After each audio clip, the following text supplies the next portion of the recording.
Seguimos con más Restos de Hornos y ahora sí contamos ya con la presencia en piso del amigo de la casa, el señor Guillermo Leandro Bobden. ¿Cómo les va? ¿Cómo andan?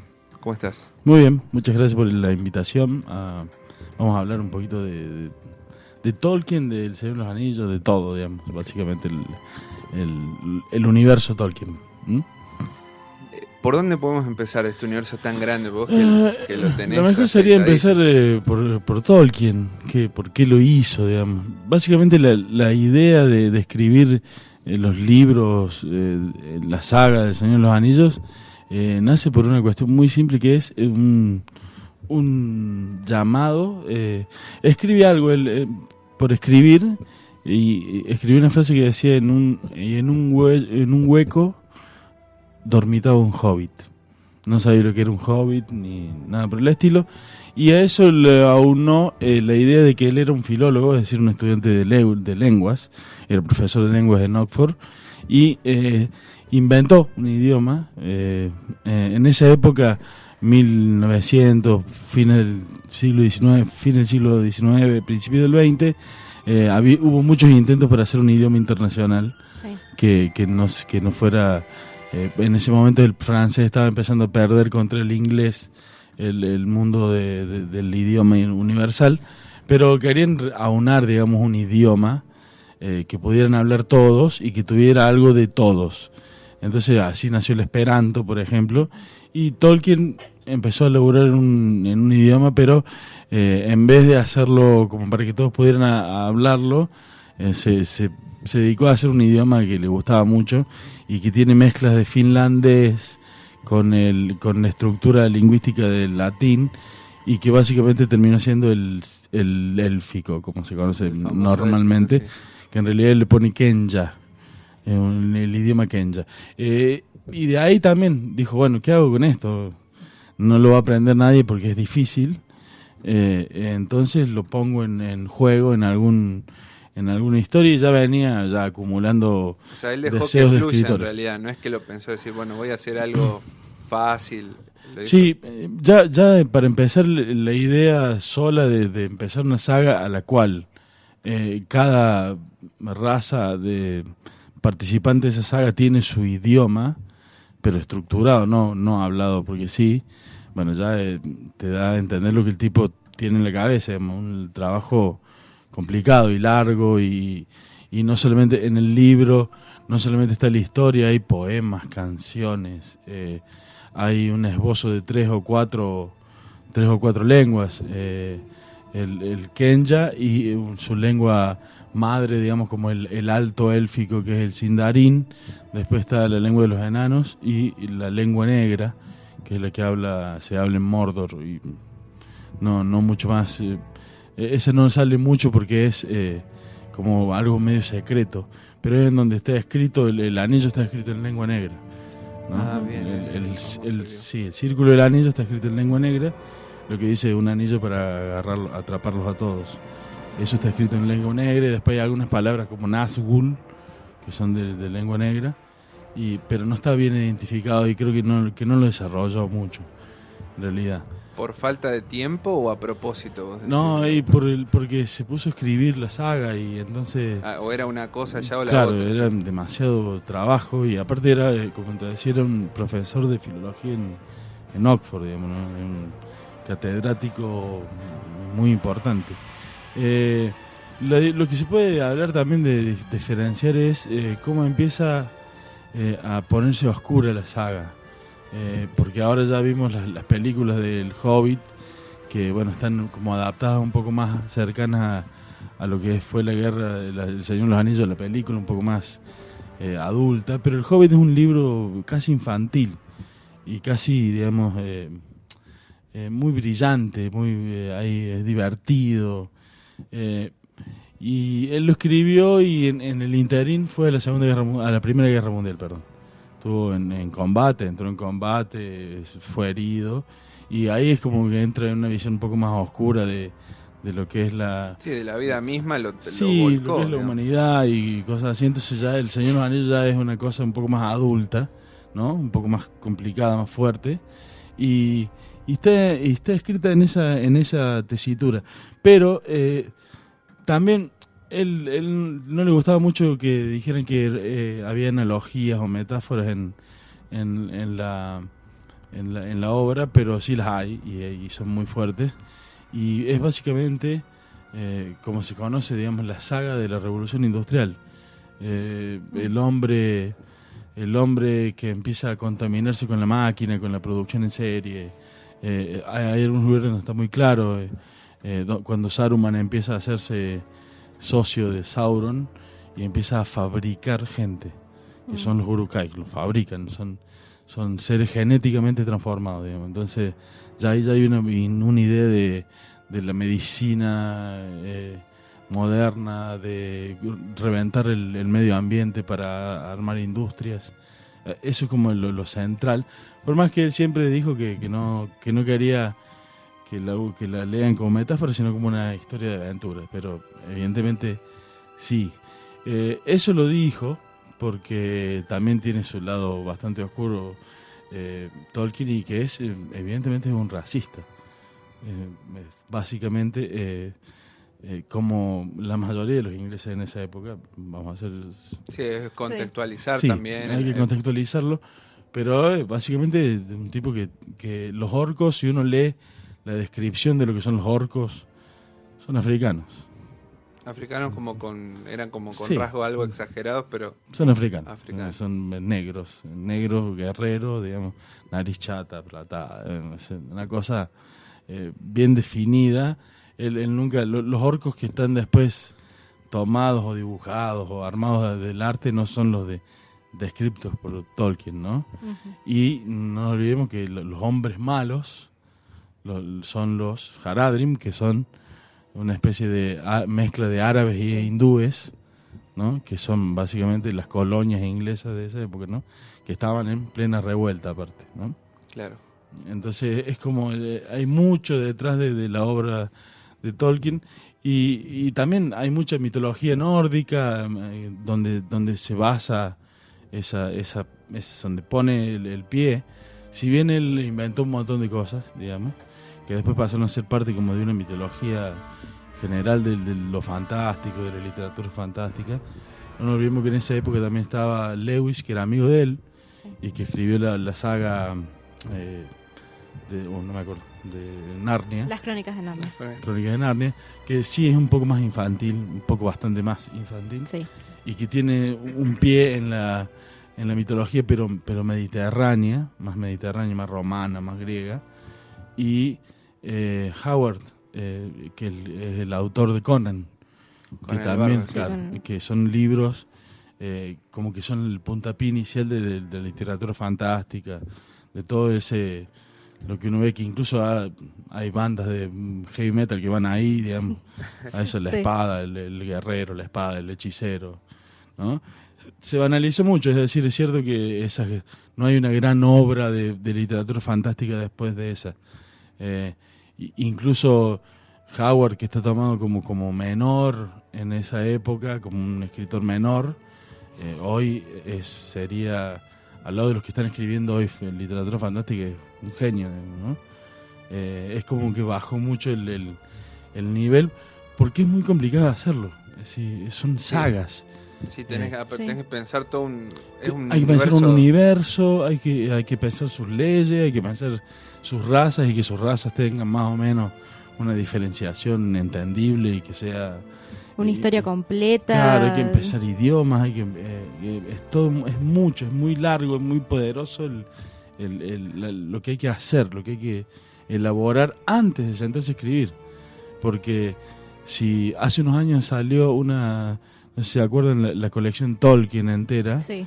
y en la colección Tolkien en realidad los libros, la historia, son 6. Son el Silmarillion, el Hobbit, los 3 de El Señor de los de Anillos. y uno que se llama Apéndice de obra, que sí es como un compendio que él intenta para y evacuar dudas, los digamos. hijos de Urín. Los hijos de Urin. Es un cuento, los cuentos de la Tierra Negra se llaman. Los cuentos oscuros, perdón. Ese es el otro libro que están ahí, son 7 libros. Y los otros libros son libros que están escritos de anotaciones de él para poder sentarse a escribir, ¿no? Es decir, por más que no dijera cómo era la historia tenía que saber que él venía, era hijo de tal, y era hijo de tal, hijo de tal. Entonces, todo eso...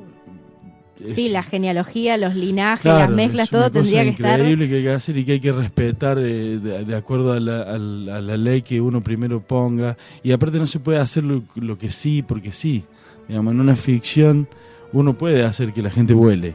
Ahora, si dentro de la ficción la gente vuela, pero hay uno que además de volar se puede dividir en dos, bueno, ya no, para decir. Hay leyes que uno mismo pone Sí. dentro de la ficción, como por ejemplo las de que Sauron no está materializado, por lo tanto, digamos, esa es la ventaja que tiene. Si no, Sauron materializado es invencible, no hay forma. Entonces, ese juego con que no puede materializarse hasta tener el anillo, bueno, permite toda la otra historia, digamos, si no, sería imposible hacerlo. Porque él mismo dijo en los otros libros que Sauron era invencible, ¿no? Salvo el acontecimiento de Isildur, que le corta la mano y le agarra el anillo, toda esa historia. Pero básicamente la idea es que tiene que ampliar dentro de sus campos, tiene que ser verídico dentro de la historia, ¿no? Es decir, la veracidad depende de la propia veracidad que uno le da. Es decir, obviamente nadie sabe, todo el mundo sabe que no hubo elfos, pero si están los elfos ahí, tienen que tener sus leyes, tienen que tener sus... ¿no? Como que tiene que estar justificado y de alguna manera Claro. lo más verídico posible dentro de ese mundo. Dentro del mundo que uno arma tiene que estar justificado cómo se mueven y cómo se dejan de mover, o qué harían y qué no, ¿no? Entonces, básicamente es la idea. Por ejemplo, los elfos, los orcos, son inmortales, salvo que medie una muerte violenta, ¿no? Entonces, bueno, ahí entonces vos sabés ya que si no mueren, si no los matan, no se mueren, ¿no? Entonces, bueno, ahí tenés un montón de juegos que te permiten hacer un montón de cosas. Es decir, yo puedo tener un personaje que si no entra en combate no se va a morir nunca, y si no lo matan no se va a morir, pero puedo mandar soldados elfos a tal lado y sé que van a morir porque van a pelear. Entonces, digamos, puede haber se puede cortar un linaje élfico por una guerra, ¿no? Los elfos, si por ejemplo, para pronunciarlos bien, Hanadrim o... Los Haradrim son, Haradrim, sí. los Haradrim son los hombres malos, entre Sí. comillas. Vendría, vos decís que es como la clara Sí, referencia al son, mundo en árabe. el libro son una mezcla de hindúes Sí, que andan en los elefantes, los olifantes, y árabes, ¿no? Vendrían a ser unos pakistaníes, básicamente. Esa es la definición. bien. Más ¿Y los cercana. elfos, por ejemplo, quiénes serían? ¿Los ingleses como tal o no? No, los ingleses, los reinos ingleses del medioevo están representados básicamente por Rohan, que son los reinos de Northumbria, de Norfolk. Son reinos pequeños, pero que soportaron la invasión de los sajones y de... Que son heroicos de alguna manera. Claro, sí, históricamente sí lo fueron, porque soportaron invasiones de los mejores guerreros de la época, que eran los sajones, si bien se establecieron, tanto así que hoy a los ingleses le decimos anglosajones. Claro.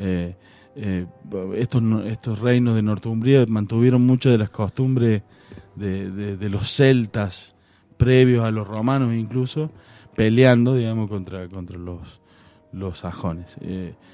De ahí viene que el inglés es inglés y no alemán, básicamente, ¿no? Así, los sajones hablaban la lengua germánica, los celtas una lengua, y esa mezcla dejó...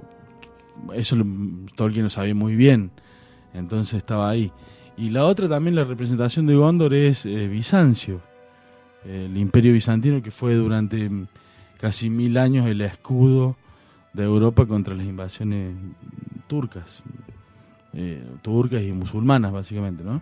Y está clarito, está frente a Mordor, digamos, frente a el problema, frente al invasor, y siempre está deteniéndolo. Esa es la historia de Gondor, siempre está deteniendo el invasor para que los otros vivan tranquilos, básicamente, ¿no? Entonces es como es Bizancio, hay una relación ahí. Además de que Tolkien era muy católico, católico, apostólico y romano, y ahí se nota en Gondor. Gondor sobre todo tiene esa historia de, no te olvides que se persignan, ¿no? Hay una persignación no cristiana, porque en teoría no existe Cristo, pero Claro. hay una persignación. El nombre del rey que toma Aragorn para reinar es el Lézar, que viene de Eli, como le decían a Cristo en su época de vivo. Eli, el Lézar es eso, es como el elegido, el Cristo. Volviendo a esta parte de que Tolkien claramente era racista, ¿cuándo, ahora se me escapa el dato, seguramente vos lo tenés, la trilogía empieza a tener ese éxito arrollador? Casi inmediatamente. Inmediatamente. Apenas, Fue. sí, es casi inmediatamente, apenas. Década del 20. Por eso él mismo tiene que volver a sentarse a escribir estos otros libros que son, digamos, la ayuda o una guía, básicamente, de lo que quiera hacer. Y A lo que voy es, a través de las décadas, ¿no? Que todo esto se dejó de naturalizar el racismo, y por qué, digamos, sigue teniendo tanta fuerza la obra, que sobrepasa, digamos, porque yo creo que tiene la aventura es una aventura fantástica, es decir, una historia que tiene todos los condimentos de una historia épica, como que la Odisea o la Ilíada, y a su vez está escrita en términos modernos, ¿no? Y muy bien escrita. Tolkien es un gran escritor. Entonces tiene esa potencia de lo que te decía antes. Decía, hoy el problema de la literatura fantástica es que los escritores no son buenos. Entonces, y pasa en casi todo. Mirá, si el terror no tanto, pero si salimos un poco a Stephen King, miércoles empezamos a bandear. Sí. Hay libros que son malos, muy malos. Entonces tiene ese drama, ¿no? Es lo mismo que pasaría o va a pasar en 40, 50 años después de la muerte de Stephen King. Sí, va a haber un montón de escritores de terror, y va a haber uno o dos que la puedan remar. En este caso ni siquiera eso. Saltar desde ahí, desde Tolkien a los libros. Por ejemplo, Juego de Tronos, ¿dónde entra? Bueno, Juego de Tronos es exactamente eso te iba a decir. Es como el revival de eso. Es un buen escritor, muy buen escritor, George Martin, y retoma eso, lo fantástico, la construcción de un mundo. Ahora también, no te olvides nunca que siempre está basado en la historia. Sí. Como te decía, de Gondor es Bizancio y Rohan son los reinos northumbríos. El Señor de los Anillos, Juego de Tronos, los Lancaster, es la Guerra de las Rosas, digamos, Sí. básicamente, Sí, básicamente. ¿no? La Guerra de las Rosas, que en vez de hacerlo en condados son reinos, ¿no? Entonces los del norte son justamente Norfolk, todas esas cosas son reinos en vez de ser condados. Y hay o dragones. ducados. Claro, bueno, el dragón siempre ha sido es el personaje claro, medieval el por princip- excelencia. claro, Es. principal de la saga, el dragón, sí, los guerreros. Pero Martin tiene un poco más de anclaje en lo medieval, Sí. ¿no? Es decir, es bien medieval. La estructura social que él pinta es bien medieval. La de Tolkien es distinta. Es cierto que dicen que el Juego de Tronos es el Señor de los Anillos con sexo, básicamente. Sí. Porque el Señor de los Anillos carece de cualquier tipo de erotismo. Sí, es cierto. ¿Qué Hay tiene que ver? alguna tensión casi hasta visual nada más, ni siquiera... Sí. Es más, yo creo que si él hubiera tenido algún tipo de idea de cómo venía la mano en lo erótico, no hubiera hecho la relación que tienen Legolas y Gimli, que es una relación abiertamente homo-friendly, digamos. Sí, es muy rara. La misma la de Frodo con Sam, digamos, son como muy demasiado amigos, digamos, ¿no? Entonces, pero no era la intención de Tolkien para nada. Te voy a repetir, un tipo así casado con hijo, muy conservador, muy católico, es decir, si se le hubiera ocurrido que podían pensar eso, los descartan, Sí, los los descartan. ponen por separado, Sí, los los larga hace- en dos caminos distintos. los hace pelear, digamos, pero sí. Claro, esto de, porque no sé, en el libro no sale, en la peli no sale, pero en el libro Gimli, que es el enano, y Legolas, que es el elfo, son tan amigos que después viven 6 meses uno en la casa del otro. Y al final se van a las tierras imperecederas, que es donde viven los elfos que dejan la Tierra Media, y donde algunos pocos personajes de otras razas pueden entrar, y donde básicamente uno es eterno, una vida eterna, y los llevan, se van los dos juntos, es una cosa, sí, es un amor total. Sí. No estamos yendo, hay que irse, dice. No, Ah, ¿por qué Frodo se tiene que ir? Porque Frodo está dañado por la cuchilla del rey mago, del rey brujo de Agmar, que lo clava en la cima de los vientos, se llama. En la película sale también, en la primera. Y esa herida lo podría transformar a él en un Nazgûl. Entonces lo salvan de esa forma, llevándolo a las tierras imperecederas. Por eso mismo, es la punta que transforma en Nazgûl a los otros. ¿Cuándo empezaste a leer toda esta historia? ¿Empezaste supongo por la Comunidad del Anillo? Empecé a leer el Silmarillion, que es bien. que es el libro Viene que en él va orden, escribiendo. Sí, el Silmarillion lo va escribiendo al costado para darle forma mitológica al Señor de los Anillos, Ujú. y lo termina antes, creo. Lo termina antes, pero se lo editan mucho después. Empecé con eso y a los 12, 13 años, es como... Y de ahí, chao. Es la edad para agarrar el libro ese, ¿no? No sé ahora, con las películas, todo, si por ahí le da más vagancia agarrar el libro. Pero las películas están bastante bien, si es para hacer la analogía, las películas están bastante bien. Sí, no puedes adaptar porque los libros son... No, es imposible. Sí, no, hay cosas que son que en la película están mal, entre comillas, que son cosas que si uno lee el libro y es muy fan del libro, te molestan. Pero, digamos, sí, no, como por ejemplo decir, al abismo de Helm no llega Éomer, porque Éomer está en el abismo de Helm en el libro, sino llega Grimble, que es un personaje que no le dan bola en la peli, que aparece solamente como un lugarteniente de Théoden, y que en la película llega él, en realidad llega Grimble con los caballeros, y esa cosa. Aldrir, el elfo que se muere en el abismo de Helm, es cuñado de Aragorn, y en la película no se dice nada. Es el hermano de... Es un papel importante, digamos. Claro, Sí. y aparte es el hermano de Arwen. Claro, ni más ni menos. El hijo de Elrond. Es un elfo guerrero, pero que muere ahí en el abismo Helm. Pero sería el heredero, claro, inclusive. Sí. y aparte es una muerte muy pesada para Aragorn. Casi muere él por no intentar que no muera Aldrin, porque es el cuñado, básicamente. Sí. Básicamente.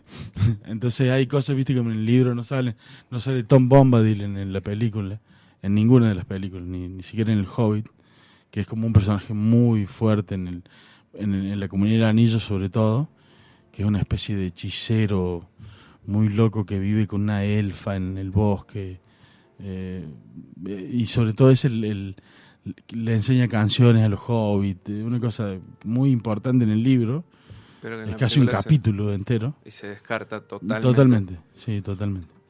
Yo entiendo por qué, digo, porque tiene como un toque un poco más también eso infantil, ¿no? Sí. Y Si querés llevar la película a algo adulto y hay cosas... Sí. Sí. Bueno, el Hobbit le hicieron mal tres versiones cualquiera. Sí. Yo no pasé de la primera. Aparte, hacerlo... Hay personajes ahí que aparecen ahí que después están en El Señor de los Anillos, que en las pelis no están, pero que son personajes muy potentes y están hechos muy a lo tonto, como Radagast el Pardo, que es un mago muy poderoso, que es uno que en un momento duda si se junta con Sauron o con Gandalf, está ahí, pero es muy poderoso, y que participa en la Guerra del Norte, que en la película no se menciona. En el libro, lo que nosotros vemos en las pelis se llama la Guerra del Sur, que es la defensa de Gondor. Y en el norte, en las pelis no salen los enanos peleando, por ejemplo, ¿no? Y el único elfo que hay peleando es Legolas. En el norte, en el libro La Guerra del Norte, está Elrond comandando tropas de enanos y de elfos y de algunos hombres que están combatiendo contra todo el armamento de Mordor al norte. La fortaleza de Dol Guldur se llama, que sale en el Hobbit, en la primera película, pero es una fortaleza muy importante en el libro, porque en el libro están las dos torres, en la peli son las dos torres, en el libro son tres, las poderosas, por más que no se nombre, en el título de las dos torres, el libro, la tercera torre es la torre de Dol Guldur, que está al norte, y que es la que junta a todos los orcos del norte. Bueno, también en la trilogía nueva de las películas que sale la actriz de Lost que hace este personaje que no existe ni siquiera. En el Hobbit, sí, no. Sí. Es un personaje que le pidieron permiso a la familia Tolkien para incorporarlo, y el hijo de Tolkien, que es el que más sigue el legado, es más, ha escrito varios libros de esto, de explicar esto o esta otra cosa. Les permitió usar ese personaje. Y sobre todo porque había, como te decía, primero tiene muy poco romanticismo o erotismo el libro. Es básicamente la historia de una saga, de una guerra, ¿no? Uh-huh. Y si bien hay libros que sí tienen la guerra y está la parte amorosa, esta es básicamente una aventura donde lo importante es otra cosa, entonces como queda se da a entender o se dice muy rápidamente, bueno, Arwen es la novia de Aragorn, así nada más. No, claro, mucho como más. la referencia y listo, después ya sí, está. No entra en las relaciones amorosas de ninguno, ¿no? Y esto que te decía antes, no hay sexo, tienen menos sexo que Utilísima, ¿no? No hay sexo para nada. Si él se le hubiera ocurrido, lo hubiera bajado, digamos, porque era un tipo bastante conservador en ese sentido. Bueno, todos los que te conocen y los que no ahora lo van a saber, que sos un poeta. No sé si decirlo, sos un poeta, porque yo te he escuchado que siempre renegás de lo tuyo. Lo que pasa es que por ahí, digamos, el término poeta está, no sé si bastardeado, pero podría decir está mal utilizado. Uh-huh. Es decir, esto de que uno pone un verso o una frase debajo de otra y ya es una poesía, bueno, no. Es un poco más complicado el tema. Y hay mucha gente que tiene esta idea de la poesía como un halo vital de expresión romántica, ¿no? Y es la gente que ha hecho que, por ejemplo, yo saco un libro y viene, ¡ay, qué divino que es la poesía, el amor! No, señor, no escribí jamás un poema de amor. No sé, creen que andamos oliendo rosas por ahí y amando las cosas lindas de la vida. Es básicamente lo contrario, ¿no? No agarra la historia de la poesía, es básicamente lo contrario. Sí. ¿No? Pero ha ganado este sentido de, bueno, sí, yo soy poeta porque le escribo a la vida, al amor. No, entonces está bastardeado el término. Digamos. No, igual, como más o menos sabía, pero yo quiero utilizar esa palabra. No, sí, el poeta es como el chef, digamos. Claro. Uno es el cocinero, el título es cocinero profesional. Claro. Chef se lo dan los pares y le dicen un chef. El chef es como el jefe, ¿no? Claro, el chef de cocina. Y el poeta te lo dan los pares, es decir, se usa. Mira, te voy a dar un dato. Esto es casi 100% comprobado. Casi 100%. Cuando uno lee en la página de Facebook ocupación poeta, es muy malo. Casi de 100, 99 son malos, ¿no? Y está esto. Bueno, la poesía es, como decía, hay algo que hay que sentarse, corregir, dejar ir cosas. Forma parte de alguna forma de una estructura estética que es la literatura. No es simplemente una expresión de Sí, sentimiento. está bien que lo sea y que alguno se siente, pero pretender que eso sea tomado como poesía, en el sentido estético del término, ya hay un problema. Hay un problema de que básicamente hace perder el acceso a la verdadera poesía a alguien que ande buscando. Ujú. Si yo ando buscando poesía y me encuentro con esto que ponen soy poeta en Facebook, bueno, lo más probable es que no lea nunca más poesía, ¿no? Y entonces ahí se complica.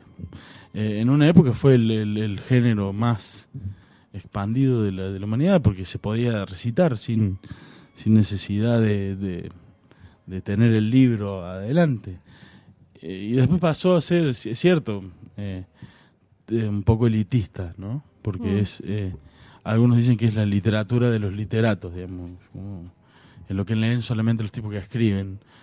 Y no está tan errado. En este momento sí, es cierto que la poesía la leen solamente los poetas, o básicamente los poetas, ¿no? Y bueno, hay tipos muy conocidos dentro del mundo de la literatura internacional que si yo te los nombro, el 70% de la gente va a decir quién es, ¿no? Como por ejemplo Ezra Pound. Y después tenés los otros que sí, son grandes poetas que han trascendido tanto su figura que efectivamente son el imaginario, ¿no? ¿Has escrito algo relacionado con El Señor de los Anillos, por ejemplo? No, yo estoy escribiendo hace mucho tiempo una historia épica, que se llama La Marea de Bronce, y que se puede leer los primeros capítulos en la página de Pulp, la revista Pulp. La revista Pulp. Sí, ahí hay como 40 capítulos y eso todavía no empecé. Así que y en algún momento me dan ganas de decir, no, te tiro esto al demonio. Pero no. No, Hay algo que te la empuja. historia básicamente es tomar los pueblos originarios americanos, equipararlos en tiempo con la edad de bronce europea, como si fuera la Ilíada, que es una saga de la edad de bronce, y hacer que básicamente reconocen una profecía que van a ser invadidos por gente blanca y se juntan todos para invadir ese continente. Entonces, básicamente es la guerra de, podría decirse, incas y aztecas contra griegos, básicamente. Está bueno. Está buena. Pero no son griegos, ni incas, ni aztecas. Sí, pero Pero da la básicamente sí. asociación, Porque obviamente históricamente no da el No. tiempo ni el match. Sí, no da ni el tiempo ni el match, pero digamos el juego es ese, ¿no? De establecer... Correr un poco esas líneas temporales para... Sí, porque si ver qué podía fuera en igualdad de condiciones, digamos, técnicas, los pueblos europeos de la edad de hierro, primera edad de hierro, no hubieran podido invadir a los aztecas o a los incas, que tenían sofisticadísimos armamentos y ejércitos bien preparados, digamos. Pero obviamente, es decir, el progreso técnico del armamento europeo cuando se encontraron fue decisivo, ¿no? Pero, bueno, la idea de la historia es esa. Bárbaro. Después, la poesía, que ya sabemos que de amor no es. No, es que no hay forma de no hablar del amor, la muerte, Sí. el viaje, digamos. Sí. Los Está, temas pero son todos. no de esa manera oxigenada, ni... Y No de sí, la manera de la visión romanticista. la del- tarjeta Junot, básicamente. Que hay mucha gente que cree que eso es poesía. Sí, digamos. El tema es que no ser vulgar, digamos, ¿no? Es decir, y no creer que uno es tan importante como para que otro diga, ay, qué bella poesía de amor. Todo el mundo ama o no, o está en desamor. Es decir, pero hay buenos tangos y hay tangos que no son buenos, digamos, básicamente. Es decir, Y no dejan de ser tangos, lo que pasa que... sí, yo creo que nadie te va a venir a decir, no puedes decir que sos poeta. No hace falta, no. No, como Pero ahora dijiste vos, pretender, digamos... Uy, ¿es mío? Sí. Qué vergüenza. Pretender que te den espacios especializados solamente porque te estás expresando, bueno, no. es un poco más que expresarse. Porque todo es un poco más que expresarse. Yo algunas veces a algunos chicos cuando no doy muchos talleres porque soy malo, me dicen. No malo dando, sino malo de malo. Claro. Una persona mala. No tenés le paciencia. digo, ¿Qué hiciste yo juego acá? al fútbol todos los jueves. No soy futbolista. Hay una diferencia muy grande. Yo no me puedo ir a probar un club, ni siquiera el peor club de la C de la Liga Cordobesa, pues no voy a entrar. Porque hay una diferencia. Hay un entrenamiento, hay una aptitud, o por lo menos hay un entrenamiento, una preparación. Yo no soy futbolista y juego al fútbol. No es lo mismo, yo escribo poesía y soy poeta. Hay que tener otra cosa, otro trabajo, otra puesta en decisión, digamos. Es complicado, yo entiendo por qué es complicado, porque primero se lee muy poco, segundo es mucho trabajo para casi nada, ¿no? Entonces, sí, entiendo que haya ese deseo de de tener el título, entre comillas, de poeta, pero bueno, hay que trabajar, maestro, que no queda otra vez. Sí, no es soplar y hacer botellas, que nunca entendí por qué decían eso, porque soplar y hacer botellas es dificilísimo. Es imposible. Sí, casi imposible. Sí. Bueno, Guille, ya estamos casi que nos vamos. Casi que nos vamos. Casi que nos vamos. Casi. Casi sí, ya estamos ahí al final. Ya viene la leyenda, así que te agradecemos que hayas No, venido. gracias a ustedes por dejarme hablar del vicio El vicio de sí. Tolkien. Ya nos había quedado en esa charla cuando veníamos que saqué una punta nada más de que las películas y empezó a hablarme porque Boromir y no sé qué. Yo tendremos que haber empezado la charla diciendo Vago Banyan, que es bienvenidos. Así pero no, ya era demasiado. Sí, era demasiado. Es demasiado ser friki así. Si ustedes buscan mi Facebook, me tocó ir a una feria y estaba aburrido y empecé a notar las ventas en élfico. En élfico, sí. Yo dije, no, ya sabemos que sabe. El sumum del friki es eso. Sí. Gracias. Pero no soy un trekker, que es lo peor que hay. Son terribles.